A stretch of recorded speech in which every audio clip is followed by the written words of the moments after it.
बीजे classes Jaipur पर आप सभी दोस्तों का स्वागत है।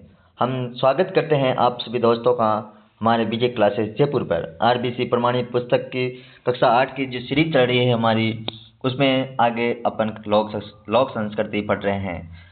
चलते हैं। लोक संस्कृति में अपने दुर्ग के बारे में विस्तार से अध्ययन कर चुके हैं। अब अपन आने वाले सभी वीडियो में जिस क्लास में जो दिया हुआ है उसके अलावा नहीं पढ़ेंगे, क्योंकि ऐसे वीडियो लंबा हो जाता है और आगे पढ़ने वालों को ये लगता है कि ज़्यादा मैटर हो गया है और इतनी किताबें पढ़नी है, इसलिए अपन छोटा वीडियो रखेंगे जिससे आप आसानी से इसे देख सकें। ये सभी एग्जाम RS SI हो, वीडियो हो, पटवार हो, आने वाली LDC भर्ती हो, CET 2026 हो, लैब असिस्टेंट हो, इनमें सभी परीक्षाओं में इम्पोर्टेंट होने वाली हैं। शुरुआत करते हैं बीजे क्लासेस जयपुर पर हमारी सीरीज लोक संस्कृति राजस्थान में कला एवं संस्कृति की। मंदिर से शुरुआत करते हैं। कल अपन ने दुर्ग पढ़े थे। दुर्ग के बारे में विस्तार से अध्ययन कर लिया है। कहाँ पर कौन कौन से दुर्ग हैं, आमेर दुर्ग कहाँ पर हैं, जूनागढ़ दुर्ग कहाँ पर हैं, मेहरानगढ़ दुर्ग कहाँ पर हैं, मेहरानगढ़ दुर्ग की क्या क्या विशेषताएं हैं, चित्तौड़गढ़ की क्या दुर्ग की विशेषताएं हैं, कुंभलगढ़ दुर्ग कहाँ पर स्थित है, इन सभी के बारे में अपन ने विस्तार से अध्ययन कर चुके हैं। अब अपन मंदिरों के बारे में विशेषताएं जानेंगे कि मंदिर कहाँ कहाँ पर स्थित हैं। इस अध्याय में जो कक्षा 8 की पुस्तक है, इसमें मंदिर भी दे रखे हैं, मूर्ति कलाएँ, चित्रकला, ओवेलियाँ और संगीत कला जैसी कुछ इम्पोर्टेंट बातें दे रखी हैं। इनका ही अध्ययन करेंगे और कक्षा 10 की किताब में इनका विस्तार से अध्ययन करने वाले हैं। इसलिए जो इस चैप्टर में दिए हुए हैं उसका अध्ययन अपन लगातार करते रहेंगे। इसलिए ये छोटा वीडियो होने वाला है, इसे देखते रहिए, अपने दोस्तों को बताइए कि राजस्थान की जो किताबें हैं वो आने वाले सभी एग्जामों में महत्वपूर्ण होने वाली हैं और इनसे ही अध्ययन करें, क्योंकि कहते हैं ना कि सुनने से अच्छा याद होता है, क्योंकि सुनी गई चीज़ें हमें याद रहती हैं। इसलिए ये वीडियो सुने तो भी अच्छा है, लिखें तो भी अच्छा है, पढ़ें तो भी अच्छा है, जो सभी आने वाले एग्जाम परीक्षाओं में महत्वपूर्ण है। शुरुआत करते हैं मंदिर की। ये दुर्ग पढ़ लिए हैं अपन ने सारे। मंदिर का विकास गुप्त काल से माना जाता है, जो गुर्जर प्रतिहार, गुहिल, चंदेल शासकों, राठौड़ शासकों, परमार शासकों, सोलंकी शासकों, चालुक्य, तपाल शासकों के इसमें भी होता रहा है। मंदिर में देवी देवताओं की स्थापना होती है। इनका निर्माण शिल्प शास्त्रों के नियमानुसार होता है। राजस्थान के प्रमुख मंदिरों में निम्नलिखित कौन कौन से मंदिर हैं, तो इस किताब में जो मंदिर दे रखे हैं, मेवाड़ के प्रमुख मंदिर दे रखे हैं, मारवाड़ के कौन कौन से हैं, शेखावाटी के कौन कौन से मंदिर हैं, उनका अपन नाम जानते हैं। जगदीश मंदिर कहाँ पर है? जगत अंबिका मंदिर उदयपुर में। जगदीश मंदिर उदयपुर में। जिसे सपनों का मंदिर कहा जाता है, जिसे क्या कहा जाता है? सपनों का मंदिर कहा जाता है। सहर्ष बाहू का मंदिर, जिसे सास बहू का मंदिर कहा जाता है। नागदा उदयपुर में किसने निर्माण किया? बप्पा रावल ने। अंबिका माता का मंदिर जगत उदयपुर में, जगत सिंह ने इसका निर्माण करवाया। अंबिका माता मंदिर जगत उदयपुर में। श्रीनाथ जी का मंदिर नाथ द्वारा राजमंद में स्थित है। किसके द्वारा निर्मित किया गया? राज सिंह के में 1652 से 1680 ईस्वी में। श्री ऋषभदेव का जैन मंदिर कहाँ पर है? उदयपुर में। श्री चार भुजानाथ मंदिर कहाँ पर है? गढ़बोर राजमंद में। एक बार और पढ़ लेते हैं। जगदीश मंदिर उदयपुर में। सहस बाहू मंदिर नागदा उदयपुर में। अंबिका माता जगत उदयपुर में। श्रीनाथ जी का मंदिर नाथ द्वारा राजमंद में। श्री एकलिंग जी का मंदिर उदयपुर में। ऋषभदेव जी का जैन मंदिर उदयपुर में और श्री चार भुजानाथ मंदिर गढ़बोर राजमंद में स्थित है। मारवाड़ के कौन कौन से प्रमुख मंदिर हैं? मारवाड़ के देलवाड़ा के जैन मंदिर आबू पर्वत सिरोही में। देलवाड़ा के जो जैन मंदिर हैं देलवाड़ा के जो जैन मंदिर हैं वो बहुत ही प्रसिद्ध हैं। आबू पर्वत सिरोही में स्थित हैं। रणकपुर जैन मंदिर कहाँ पर स्थित हैं? पाली में स्थित हैं। किड़ारू के मंदिर कहाँ पर हैं? बाड़मेर में स्थित हैं। इसे खजुराहो के मंदिर भी कहा जाता है। और खजुराहो के मंदिर कहाँ के प्रसिद्ध है? मध्य प्रदेश के। और किड़ारू के राजस्थान में। किड़ारू के मंदिर बाड़मेर के। ओसियां का मंदिर जोधपुर में स्थित हैं। ये मारवाड़ के प्रमुख मंदिर हुए। हाड़ौती में कौन कौन से प्रमुख मंदिर हैं इस किताब के अनुसार? हिंदू मंदिर कहाँ पर स्थित है? बूंदी नहीं, हाड़ौती में। बारडोली रावतभाटा। शिव मंदिर भंडदेवड़ा बाड़ा में। शिव मंदिर भंडदेवड़ा कहाँ पर है? बाड़ा में। कंसुआ मंदिर कहाँ पर है? कोटा में। कमलेश्वर महादेव मंदिर कहाँ पर स्थित है? बूंदी जिले में स्थित है। सूर्य मंदिर जो झालरापाटन का जो सूर्य मंदिर है वो कहाँ पर स्थित है? झालावाड़ में स्थित है। हिंदू मंदिर बारडोली रावतभाटा में स्थित है। शिव मंदिर फंड देवरा कहाँ पर स्थित है? बारां में स्थित है। कंसवा मंदिर कोटा में। कमलेश्वर महादेव मंदिर बूंदी में। सूर्य मंदिर झालरापाटन का झालावाड़ में स्थित है। ये हाड़ौती के प्रमुख मंदिर। शेखावाटी और जयपुर के कौन कौन से प्रमुख मंदिर हैं उनका अध्ययन करते हैं। तो आभानेरी का मंदिर कहाँ पर है? दौसा में स्थित है। और आभानेरी की बावड़ी भी प्रसिद्ध है। खाटू श्याम जी का मंदिर कहाँ है? सीकर में। गोविंद देव जी का मंदिर जयपुर में। शिला देवी का माता का मंदिर जयपुर में। ज्वाला माता मंदिर जयपुर में।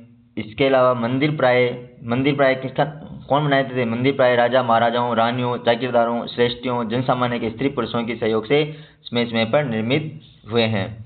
मूर्तिकला के बारे में अध्ययन करते हैं। मूर्तिकला के बारे में राजस्थान में वैष्णव, शैव, शाक्त आदि के साथ जैन धर्म के अनेक मंदिर एवं मूर्तियां प्रसिद्ध हैं। यद्यपि गुज्जर, प्रतिहार, परमार, चौहान, गुहिल शासकों के संरक्षण में मूर्तियों से सुसज्जित मंदिर निर्मित करवाए गए, तथापि प्रतिहारों का विशेष इसमें योगदान भी रहा। शैव धर्म की प्राचीन परंपरा में शिव के लिंग विग्रह और मानवीय प्रतिमाएं बनाई गई। इन मूर्तियों में महेश मूर्ति हैं, अर्धनारीश्वर मूर्तियां, उमा महेश्वर मूर्तियां, हरिहर की मूर्तियां, अनुग्रह मूर्तियों को अधिक उत्कीर्ण किया गया। तो शैव धर्म के द्वारा कौन कौन सी मूर्तियां बनाई गई? अर्धनारीश्वर, उमा माहेश्वर, हरिहर की मूर्तियां, ये प्रमुख मूर्तियां मूर्तिकला में उत्कीर्ण की गई। इन सभी प्रतिमाओं का सौंदर्य क्या है? अनुपम है। वैष्णव मूर्तियों में वैष्णव मूर्तियों में कौन कौन सी? दशावतार, लक्ष्मी नारायण, गजलक्ष्मी, गरुड़ासीन विष्णु आदि की मूर्तियों में वैकुंठ, अनंत, त्रैलोक्य मोहन को बहुत खूबसूरती से उत्कीर्ण किया गया है। तो वैष्णव मूर्तियां कौन कौन सी है? वैष्णव मूर्तियां दशावतार, लक्ष्मणावतार, लक्ष्मी नारायण, गजलक्ष्मी, लक्ष्मी नारायण, ये प्रमुख वैष्णव द्वारा निर्मित की गई मूर्तियां हैं। शाक्त देवालयों में महिषासुर मर्दिनी की मूर्तियों की प्रधानता है। तो शाक्त देवालयों में किन मूर्तियों की प्रधानता है? तो महिषासुर मर्दिनी की। ओसिया वर्मान सिरोही में, ओसिया जोधपुर में, वर्मान सिरोही में, झालरापाटन और चित्तौड़गढ़ आदि में सूर्य प्रतिमाएं देखी जा सकती है। तो सूर्य प्रतिमाएं कहाँ पर स्थित है? सूर्य मंदिर कहाँ है? सूर्य प्रतिमाएं, सूर्य मूर्तिकला कहाँ पर स्थित है? तो ओसिया में। ओसिया कहाँ पर? जोधपुर में। ओसिया, वर्मान कहाँ पर? सिरोही में। झालरापाटन में प्रमुख सूर्य प्रतिमाएं हैं। इसके अलावा चित्तौड़गढ़ में भी सूर्य प्रतिमा स्थित है। सिरोही क्षेत्र में बसंतगढ़ और आहड़ क्षेत्र से प्राप्त धातु की जैन प्रतिमाएं। तो सिरोही क्षेत्र से बसंत क्षेत्र में कौन सी मूर्तियां प्राप्त हुई हैं? जैन प्रतिमाएं। तो जैन प्रतिमाएं कहाँ से प्राप्त हुई हैं? जैन प्रतिमाएं हमारे बसंतगढ़ सिरोही से प्राप्त हुई हैं और आहड़ क्षेत्र से जैन प्रतिमाएं प्राप्त हुई हैं। मीरपुर, आबू, देलवाड़ा जैन मंदिर, रणकपुर कहाँ पर है? पाली में। देलवाड़ा जैन मंदिर सिरोही में।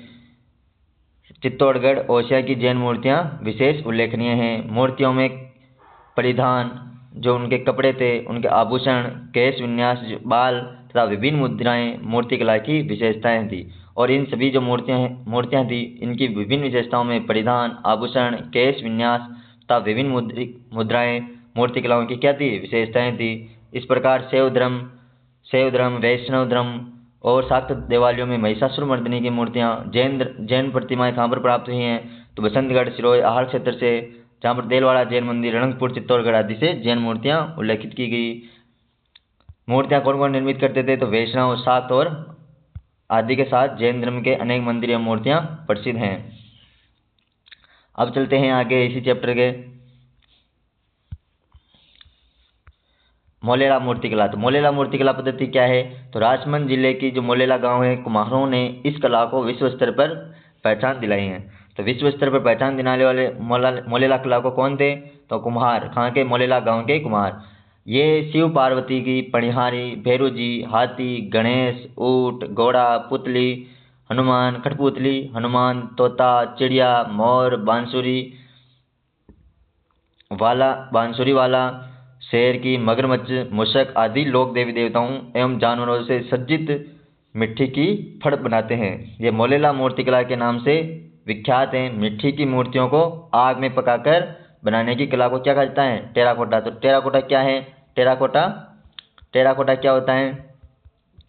तो मिट्टी की जो मूर्तियां होती थी, मिट्टी की मूर्तियों को आग में पकाकर बनाने की कला को टेराकोटा कहा जाता है। यहाँ पर राजसमंद जिले में मोलेला गांव किसके लिए प्रसिद्ध है? मूर्तिकला के लिए फेमस है, प्रसिद्ध हैं। हवेलियों के बारे में अध्ययन करते हैं। इस किताब में हवेलियां कौन कौन सी तैयार की हैं? तो राजस्थान में वास्तु नियमों के अनुरूप हवेलियों का निर्माण हुआ। तो वास्तु नियम जो थे उनके अनुरूप हवेलियों का निर्माण हुआ, जिसमें जयपुर की हवेली परंपरा सुप्रसिद्ध है। शेखावाटी की श्रेष्ठियों में इन परंपराओं को अपनाते हुए हवेलियों को निर्माण करवाया। तो हवेलियों के संरक्षण के लिए अभी जो बजट 2026-27 आया था, उसमें लगभग 600 शेखावाटी की जो हवेलियाँ थी उनके संरक्षण की योजना आई है, जिसमें उनका संरक्षण किया जाएगा। रामगढ़, नवलगढ़, मुकुंदगढ़, मंडावा, लक्ष्मणगढ़ की विशाल हवेलियाँ प्रसिद्ध हैं। जैसलमेर की कौन सी हवेली? सालिम सिंह की हवेली, नथमल की हवेली, सालिम सिंह की हवेली, पटवा की हवेली कहाँ की प्रसिद्ध हैं? तो ये जैसलमेर जिले की स्थित है। पटवा की हवेली नक्काशी अनुपम है। नथमल की हवेली, बीकानेर, फलौदी, करौली, भरतपुर, कोटा, उदयपुर की हवेलियाँ भी स्थापत्य कला के अद्भुत उदाहरण हैं। तो स्थापत्य कला के हवेलियाँ कौन कौन सी हैं? प्रसिद्ध हैं। तो हवेलियाँ जैसलमेर में कौन कौन सी फेमस हैं? तो जैसलमेर में पटवा की हवेली, नथमल की हवेली, पटवा की हवेली, नथमल की हवेली और सालिम सिंह की हवेली प्रसिद्ध हैं। इसके अलावा कौन कौन सी हवेलियाँ राजस्थान में प्रसिद्ध हैं? जोधपुर में कौन कौन सी हवेलियाँ हैं? तो जोधपुर की हवेलियों में, जोधपुर की ये याद रख लेना, मैं कुछ एक्स्ट्रा पॉइंट बता देता हूँ आपको। अजीत बड़े मियाँ की हवेली नंबर 1, तो बड़े मियाँ की हवेली। राखी हवेली कहाँ पर स्थित है? जोधपुर में। पोखरण हवेली ये जोधपुर की प्रमुख हवेलियाँ हैं। इसके अलावा कोटा में कौन कौन सी है? कोटा में कौन कौन से महल हैं? तो कोटा में हवा महल, जगमंदिर, गुलाब महल, अबेड़ा महल और अबली का महल कहाँ के प्रसिद्ध हैं? तो कोटा के प्रसिद्ध हैं। बीकानेर में कौन कौन सी हवेलियाँ हैं? बीकानेर की हवेलियों के बारे में अध्ययन करते हैं। तो बीकानेर में कौन कौन सी हवेली हैं? एक तो बछावतों की हवेली, ये प्रश्न पूछा जाता है, 10वीं किताब में। बछावतों की हवेली प्रसिद्ध है। गुलेच्छा हवेली, सेठिया की हवेली कहाँ पर प्रसिद्ध है? बीकानेर की प्रसिद्ध हैं। रामपुरिया हवेली कहाँ की स्थित है? कहाँ की प्रसिद्ध है? तो बीकानेर की प्रसिद्ध है। मुंदड़ा हवेली भी बार बार पूछा जाता है। मुंदड़ा हवेली कहाँ की स्थित है? बीकानेर में। मोहता हवेली कहाँ स्थित है? बीकानेर में। इसके अलावा डूंगरपुर में कौन कौन से 2 महल है? डूंगरपुर के महलों के बारे में अध्ययन कर लेते हैं। डूंगरपुर के महल कौन कौन से हैं? तो जूना महल और एक खंबिया महल कहाँ पर स्थित है? जबकि एक खंबा महल कहाँ पर है? जोधपुर में। जबकि एक खंबिया महल कहाँ पर है? डूंगरपुर में स्थित हैं। शेखावाटी की हवेलियों के बारे में अध्ययन, क्योंकि शेखावाटी की हवेलियाँ बार बार पूछी जाती हैं एग्जामों में। शेखावाटी की हवेलियों में विस्तार से अध्ययन करते हैं, तो शेखावाटी हवेलियों के बारे में जान लीजिए। तो सोने चांदी की जो हवेली हैं, सोने चांदी की हवेली जिस हवेली को कहा जाता है वो महनसर झुंझुनू की हवेली को कहा जाता है। महनसर झुंझुनू की हवेली को सोने चांदी की हवेली कहा जाता है। और महनसर जो झुंझुनू में है, महनसर में ही तोलाराम जी का कमरा स्थित है। तोलाराम जी का कमरा कहाँ पर स्थित है? तो झुंझुनू में स्थित है। नवलगढ़ झुंझुनू में कौन सी हवेली प्रसिद्ध है? तो भगतों की हवेली कहाँ की प्रसिद्ध है? नवलगढ़ झुंझुनू में। और झुंझुनू में कौन कौन सी हवेलियाँ हैं? और झुंझुनू ईश्वरदास मोदी की हवेली, टिबड़े वाले की हवेली। तो टिबड़ों की हवेली कहाँ पर स्थित है? झुंझुनू जिले में स्थित है। पंसारी हवेली कहाँ पर स्थित है? श्री माधोपुर सीकर में स्थित है। पंसारी हवेली कहाँ पर स्थित है? श्री माधोपुर सीकर में स्थित है। चूरू में कौन कौन सी हवेलियाँ हैं? चूरू में मंत्रियों की हवेली कहाँ पर स्थित है? तो चूरू में स्थित है। सुराणा हवेली और माल जी का कमरा। जबकि तोलाराम जी का कमरा कहाँ पर स्थित है? माल जी का कमरा तो चूरू में, तोलाराम जी का कमरा झुंझुनू में स्थित है। आगे बढ़ते हैं इस चैप्टर में। ये अपन ने कौन हवेलियाँ पढ़ ली हैं। अब बढ़ते हैं छत्रियाँ। तो राजस्थान के शासकों, सामंतों, श्रेष्ठी वर्ग आदि ने अपने पूर्वजों की स्मृति में जो स्मारक बनाए वे क्षत्रिय तथा देवल के नाम से जाने हैं। तो क्षत्रिय या देवल क्या होते हैं? तो राजस्थान के जो शासक थे और सामंत थे और श्रेष्ठी वर्ग था, उन्होंने अपने पूर्वजों की जो स्मृति में जो स्मारक बनवाए वे क्षत्रिय तथा देवल के नाम से जाने जाते हैं। और कौन कौन सी छत्रियाँ प्रसिद्ध हैं राजस्थान में? तो अलवर में मूसी महारानी की छतरी प्रसिद्ध है, करौली में गोपाल सिंह की छतरी, बूंदी में 84 खंभों की छतरी जिसमें 84 खंभे स्थित हैं। रामगढ़ सेठों की छतरी कहाँ पर स्थित है? सीकर में स्थित है। गेटौर की छतरियाँ कहाँ पर स्थित हैं? 84 खंभों की छतरी देख लो, 84 खंभों की छतरी बूंदी में स्थित है। तो गेटौर की छतरियाँ कहाँ पर स्थित हैं? जयपुर में स्थित हैं, जहाँ पर कछवा शासकों की प्रमुख छतरियाँ बनी हुई हैं। और गेटौर में ईश्वरी सिंह की छतरी नहीं है, लेकिन ईश्वरी सिंह की छतरी कहाँ पर है? ईश्वरी सिंह की छतरी तो जय निवास बाग इसरलाट में बनी हुई है। जय निवास बाग इसरलाट में बनी हुई है। जोधपुर में जसवंतरा, उदयपुर में आयड़, जैसलमेर में बड़ा बाग की छतरियाँ की स्थापत्य कला अत्यधिक मोहक है। इन विशाल काय भव्य छतरियों को सुंदर नक्काशी एवं भित्ति चित्रण के माध्यम से अलंकृत किया गया है, जो इसकी स्थापत्य कला में 4 चांद लगा देते हैं। तो प्रमुख छतरियों के बारे में अध्ययन जानते हैं। प्रमुख छतरियाँ कौन कौन सी है? तो आहाड़ उदयपुर में मेवाड़ के शासकों की छतरियाँ बनी हुई हैं। आहाड़ उदयपुर में मेवाड़ के शासकों की छतरियाँ बनी हुई हैं।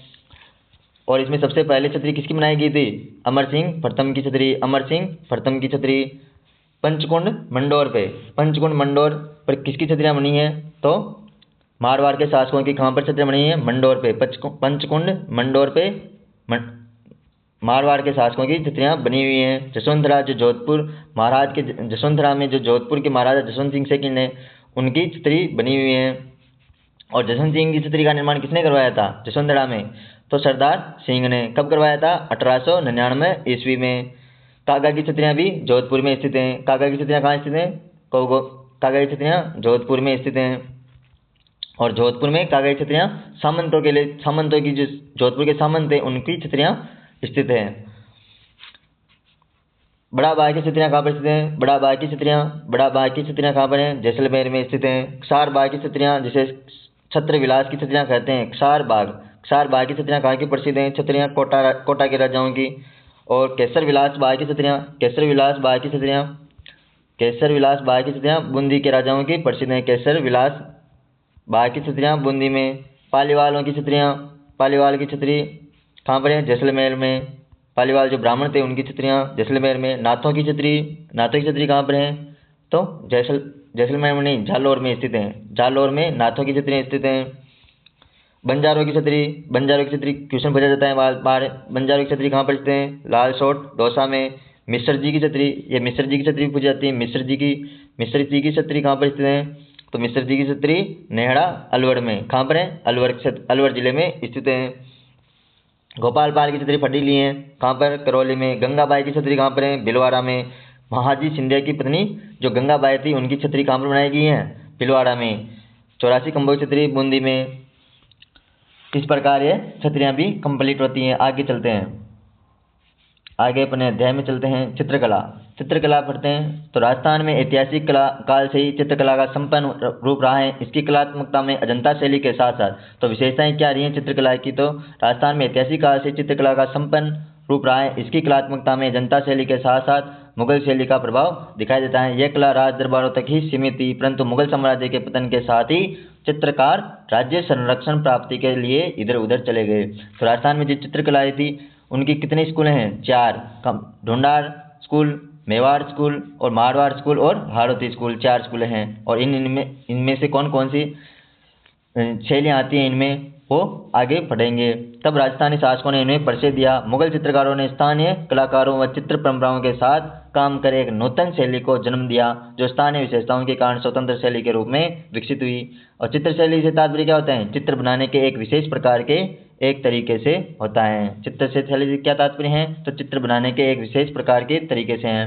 राजस्थान में चित्रकला की विभिन्न शैलियाँ अपनी अलग पहचान बनाती हैं। विभिन्न रियासतों में विकसित चित्रकला अपनी स्थानीय विशेषताओं के कारण वहाँ की शैली बन गई हैं। विभिन्न शैलियों को रंग, पृष्ठभूमि, विभिन्न पशु पक्षियों आदि की दृष्टि से पहचाना जा सकता है। जैसे जयपुर अलवर के चित्रों में हरे रंग का, तो जयपुर अलवर में कौन से रंग? हरे रंगों का। जोधपुर और बीकानेर के चित्रों में पीले रंग का। ये याद रखना, पीले रंग कहाँ पर?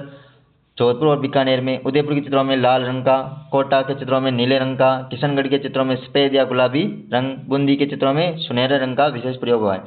तो रंग पढ़ लेते हैं। विभिन्न चित्रकलाओं में रंग कौन कौन से थे? तो विभिन्न चित्रकलाओं में रंग पढ़ते हैं। जोधपुर और बीकानेर में कौन सा रंग था? जो जोधपुर और बीकानेर की जो चित्रकला थी उसमें पीले रंग। कौन से रंग थे? जोधपुर और बीकानेर में कौन सा रंग थे? पीले रंग। कौन से? पीले रंग। इसके अलावा उदयपुर की जो चित्रकला है उसमें लाल रंग का प्रयोग किया गया, लाल रंग का। जयपुर अलवर में कौन सा रंग? जयपुर और अलवर में कौन सा रंग किया गया? हरे रंग का प्रयोग। कोटा में नीले रंग का प्रयोग। कोटा जो चित्रशैली है उसमें नीले रंग का प्रयोग किया गया। और बूंदी चित्रशैली में बूंदी में सुनहरे रंगों का प्रयोग। किशनगढ़ चित्रशैली में किसका प्रयोग किया गया? सफ़ेद या गुलाबी रंग का प्रयोग किया गया। आगे चलते हैं। चित्रों की जो पृष्ठभूमि में उदयपुर शैली में कदम वृक्ष। अब पढ़ते हैं कि कौन कौन से वृक्षों का किन की चित्रशैली में उपयोग किया गया। तो उदयपुर शैली में कदम वृक्ष का प्रयोग, किशनगढ़ शैली में केले का, कोटा बूंदी शैली में लंबे खजूर के वृक्ष का, जयपुर अलवर शैली में पीपल अथवा वट वृक्ष का उपयोग किया गया। बीकानेर व जोधपुर शैली में आम के वृक्ष अधिक मिलते हैं। तो जो बीकानेर व जोधपुर शैली है उसमें आम के वृक्ष अधिक मिलते हैं। बीकानेर व जोधपुर शैली में आम के वृक्ष, जयपुर अलवर में पीपल अथवा वट वृक्ष, कोटा बूंदी में लंबे खजूर के वृक्ष, उदयपुर शैली में कदम के वृक्ष, किशनगढ़ शैली में किसके? केले के वृक्ष अधिक मिलते हैं। विभिन्न शैलियों में पशु पक्षियों भी अलग अलग हैं। तो पशु पक्षियों अपने क्या क्या पढ़ लिया? उनके वृक्ष पढ़ लिए, वृक्ष कौन कौन से थे। विभिन्न चित्र शैलियों में रंग कौन कौन से थे उनके बारे में अध्ययन कर लिया। अब पशु पक्षियों के बारे में अध्ययन करते हैं। तो उदयपुर शैली से हमें कौन से चित्र मिलते हैं? हाथी और चकोर पक्षी के चित्र मिलते हैं। उदयपुर शैली से किस पक्षियों के चित्र मिलते हैं? तो हाथी और चकोर पक्षी के। नाथद्वारा शैली से गाय, जयपुर अलवर गाय का किससे? नाथद्वारा शैली से। जयपुर और अलवर शैली से मोर व घोड़ा का कहाँ से मिलता है? अलवर और जयपुर शैली से आदि देखे जा सकते हैं। विभिन्न शैलियों में स्त्री पुरुष की आकृतियां भी क्या थी? अलग अलग थी। तो वापस पढ़ते हैं। मोर व घोड़ा किस चित्रशैली से मिला है? मोर व घोड़ा जयपुर और अलवर चित्रशैली से। नाथद्वारा शैली से गाय के चित्र। नाथद्वारा से कौन से चित्र मिले? गाय के। उदयपुर से हाथी और चकोर पक्षी के। इसके अलावा उदयपुर शैली से कदम के वृक्ष कौन कौन से? तो उदयपुर से कदम के वृक्ष। किशनगढ़ से केले के। केले। कोटा बूंदी से लंबे खजूर के वृक्ष।